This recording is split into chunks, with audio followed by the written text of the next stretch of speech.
बहुजन नायकों के इतिहास को समेटे 2025 का बहुजन कैलेंडर आ गया है। आज ही बुक करिए अपना बहुजन कैलेंडर। भारत के उपराष्ट्रपति पद का देश का दूसरा सबसे बड़ा संवैधानिक पद है। महान विद्वान doctor Radhakrishnan, doctor Shankar Dayal Sharma ji, justice Hidayatullah,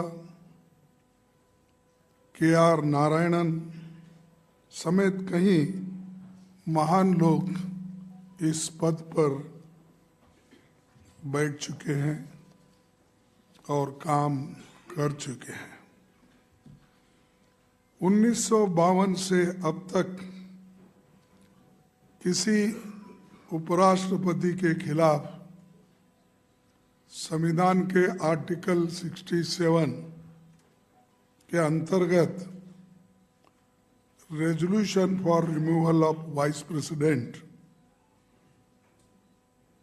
नहीं लाया गया, क्योंकि वो हमेशा निष्पक्ष और पूरी तरह राजनीति से परे रहे। वो कभी राजनीति नहीं करे, केवल सदन चलाना और वो भी जो सदन के रूल्स और रेगुलेशन होते हैं उसी के तहत वो सदन चलाते रहते थे। लेकिन आज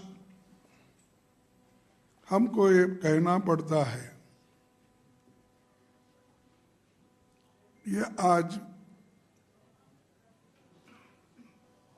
रूल्स को छोड़ के राजनीति ज्यादा हमारे सदन में हो रही है। बाबा साहब डॉक्टर अम्बेडकर ने ड्राफ्ट कॉन्स्टिट्यूशन में ये ऑफिसर्स ऑफ पार्लियामेंट खंड में पेज नंबर 31 पर साफ लिखा था कि the vice president of India shall be x officio chairman of the council of states. Bharat के पहले उपराष्ट्रपति और राज्यसभा के सभापति डॉक्टर सर्वपल्ली राधाकृष्णन ने 16 मई 1952 को सांसदों से कहा था, मैं किसी भी पार्टी से नहीं हूं और इसका मतलब है कि मैं सदन में हर पार्टी से जुड़ा हुआ हूं। यानी ये इम्पार्शियलिटी बताती है। वो उन्होंने कहा कि मैं किसी पार्टी का नहीं हूं और सदन में मैं हर पार्टी का आदमी हूं, ये उन्होंने कहा।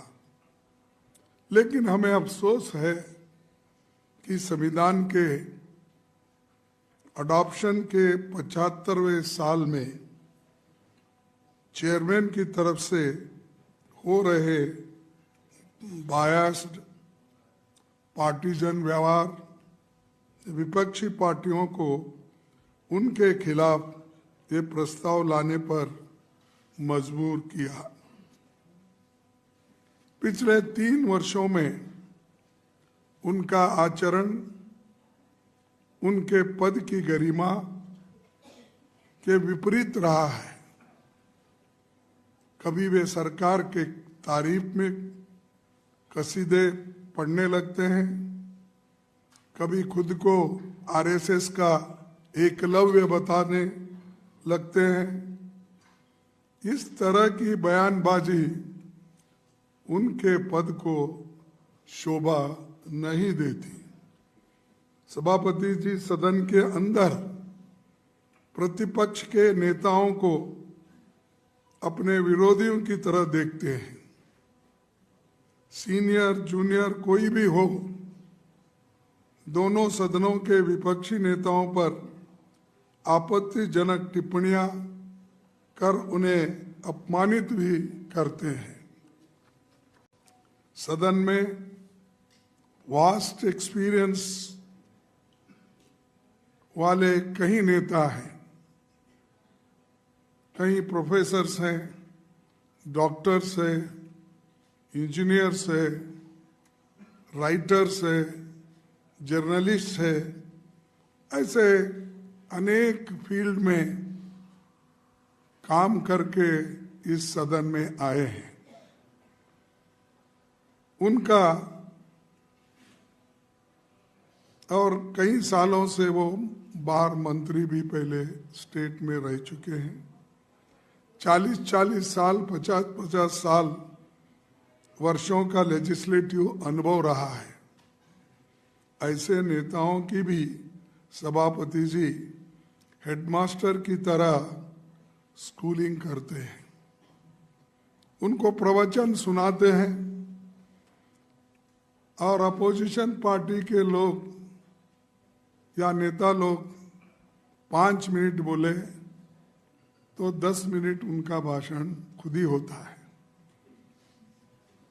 तो आप जर्नलिस्ट हैं, आप लोग सभी विद्वान हैं, इंटेलेक्चुअल हैं,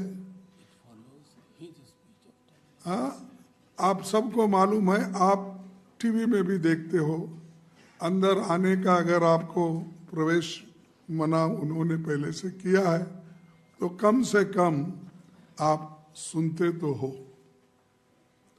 तो मैं ये कहना चाहता हूं, संसद में विपक्षी की तरफ से रूल्स के तहत जो भी महत्वपूर्ण विषय उठाए जाते हैं उन पर चेयरमैन प्लान्ड तरीके से संवाद, बहस, वाद विवाद नहीं होने देते।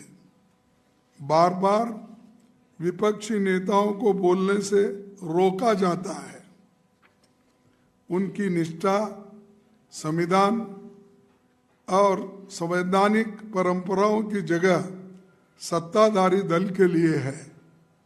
वे अपनी अगली प्रमोशन के लिए सरकार के स्पोक्स पर्सन बनकर काम कर रहे हैं, ऐसा हमें दिख रहा है।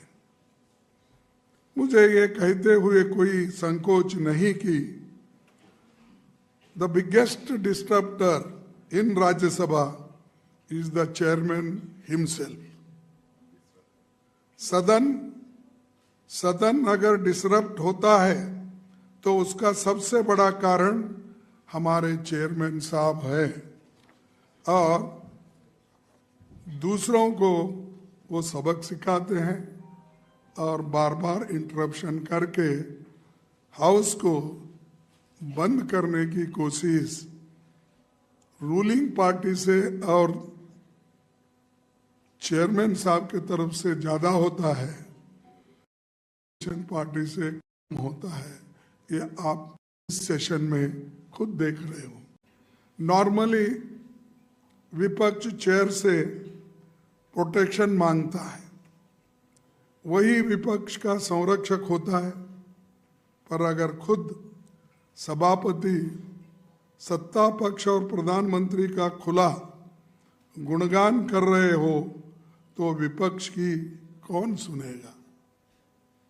इसके लिए तो वही कहावत कही जा सकती है, बाड़ी खेत को खा रही है। और हमारे कन्नड़ा में कहते हैं कि बेली ने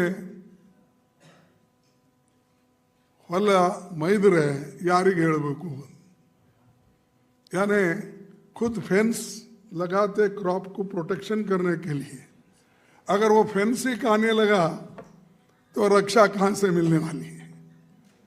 तो ऐसा हम जो सब प्रोटेक्शन मांगते हैं उनसे, अपेक्षा करते हैं उनसे, लेकिन इधर ध्यान भी नहीं देते और मेंबर्स को, रूलिंग पार्टी के मेंबर्स को वो बार बार कहने के लिए इशारा करते हैं।